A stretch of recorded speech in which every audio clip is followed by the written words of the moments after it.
आदरणीय बंधुओं, माताओं व मेरी प्यारी बहनों, राधे राधे।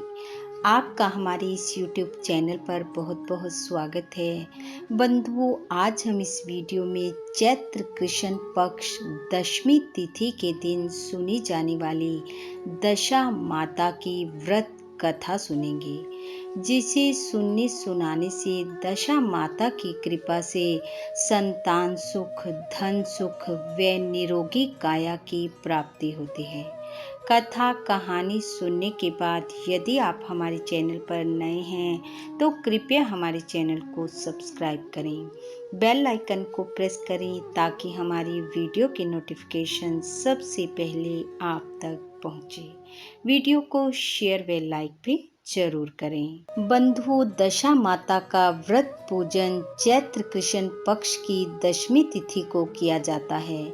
मान्यता के अनुसार इस व्रत को धारण करने से मनुष्य के जीवन से बुरा वक्त हवा के झोंके की तरह निकल जाता है। इस व्रत को करने वाली महिलाएं कच्चे सूत का 10 तार का डोरा लेकर उसमें 10 गांठ लगाती हैं और पीपल के पेड़ के नीचे बैठकर दशा माता व डोरे की पूजा करती हुई कथा कहानी सुनती हैं। उसके बाद डोरे को गले में बांधा जाता है। घर पर हल्दी कुमकुम के छापे लगाए जाते हैं। इस दिन बिना नमक वाला भोजन किया जाता है। भोजन एक ही समय किया जाता है। इस दिन घर की साफ सफाई कर कूड़ा कचरा घर से बाहर फेंक दिया जाता है और दशा माता से प्रार्थना की जाती है कि घर में से दरिद्रता का नाश हो और सुख समृद्धि का वास हो। तो आइए अब सुनते हैं दशा माता की कथा।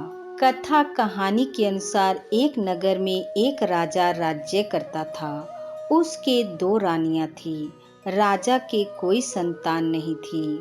राजा की छोटी रानी दशा माता का पूजन करती, डोरा लेती और बड़ी रानी से भी ऐसा करने को कहा करती।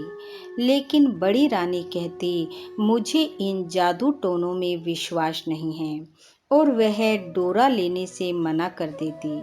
दशा माता की कृपा से छोटी रानी को पुत्र की प्राप्ति हुई। पुत्र पाकर राजा बहुत प्रसन्न रहने लगा। संतान प्राप्ति के बाद राजा का अधिक झुकाव छोटी रानी और अपने पुत्र की तरफ हो गया। यह बात बड़ी रानी को अच्छी नहीं लगती थी। वह छोटी रानी और उसके पुत्र से ईर्ष्या करने लगी और ईर्ष्या की अग्नि इस हद तक बढ़ गई कि वह राजकुमार के प्राण लेने की सोचने लगी। एक दिन राजकुमार खेलता खेलता बड़ी रानी के महल के आंगन में चला गया। बड़ी रानी ने मौका देखकर राजकुमार पर सांप छोड़ दिया, परंतु दशा माता की कृपा से सांप राजकुमार का कुछ ना बिगाड़ पाया। एक दिन फिर मौका पाकर बड़ी रानी ने जहर मिले लड्डू राजकुमार को दे दिए। जैसे ही राजकुमार लड्डू खाने लगा, दशा माता एक दासी का रूप धर कर आई और राजकुमार को वह लड्डू नहीं खाने दिए। राजकुमार फिर बच गया। बड़ी रानी अपने हर वार को खाली जाते देखकर परेशान थी। तीसरे दिन फिर से राजकुमार खेलते खेलते बड़ी रानी के आंगन में पहुंच गया और बड़ी रानी ने मौका देखकर आंगन में बने कुएं में राजकुमार को धकेल दिया। लेकिन जैसे ही रानी ने राजकुमार को कुएं में धकेला, दशा माता ने उसे बीच में ही रोक लिया। इधर जब काफी देर तक राजकुमार दिखाई ना दिया तो राजा व छोटी रानी को चिंता होने लगी। सब इधर उधर राजकुमार को ढूंढने लगे। छोटी रानी ने दशा माता से प्रार्थना की कि माँ, आपकी कृपा से ही मुझे पुत्र प्राप्त हुआ है। आप ही मुझे मेरे पुत्र को वापस ला कर दो। उधर दशा माता ने एक भिखारिन का रूप धारण किया और राजकुमार को एक वस्त्र में लपेटे अपने सीने से लगाए राजद्वार पर पहुंची और भिक्षा मांगने लगी। वहां बैठे सैनिकों ने उसे दुत्कारा और कहा, हमारा राजकुमार खो गया है और तुम्हें भिक्षा की पड़ी है। यहाँ सब लोग दुख और चिंता से व्याकुल हो रहे हैं। भिखारिन के रूप में आई दशा माता ने कहा, पुण्य का प्रभाव बड़ा शक्तिशाली होता है।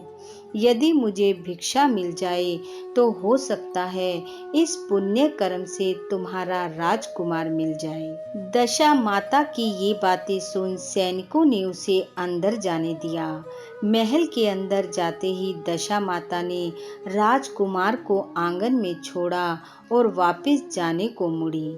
इतने में छोटी रानी वहां पहुंच गई। अपने पुत्र को पाकर रानी की प्रसन्नता का ठिकाना न रहा। परंतु तभी रानी ने भिखारिन के रूप में आई दशा माता को रोकते हुए पूछा, तुम कौन हो और तुम मेरे पुत्र को लेकर कहाँ गई थी? यहाँ कैसे आई? मेरे प्रश्नों का उत्तर दो। रानी की इन बातों को सुन दशा माता ने अपने वास्तविक स्वरूप में रानी को दर्शन दिए और बड़ी रानी द्वारा किए सभी कृत्यों से छोटी रानी को अवगत करवाया। यह सुन छोटी रानी दशा माता के पैरों में पड़ गई और अपने द्वारा कहे गलत शब्दों के लिए माता से माफी मांगी और कहा, हे माता, जैसे आपने मेरी दशा उतारी वैसी सबकी उतारना, मेरे पुत्र की रक्षा की वैसी सबकी करना। माता ने उसे आशीर्वाद दिया और अंतर ध्यान हो गई। बोलो दशा माता की जय।